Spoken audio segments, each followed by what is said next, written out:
ចង់រៃដាច់និស័យខ្ញុំរួមណាញ់តា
ព្រះ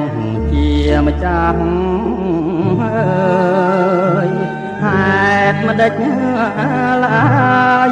ស្រឡាញ់គ្នាមានទុក្ខ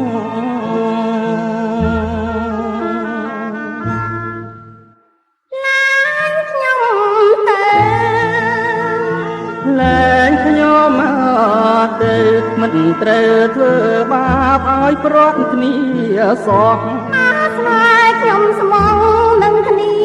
ទៅហើយបងអើ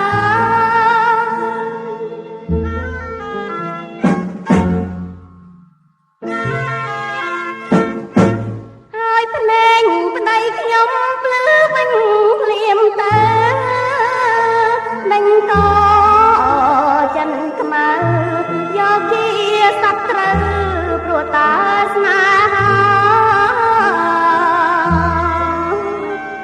បើខុសច្បាប់មេត្រាខ្ញុំសូមលីក្លាយទៅជាមនុស្សចង់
ល្អជា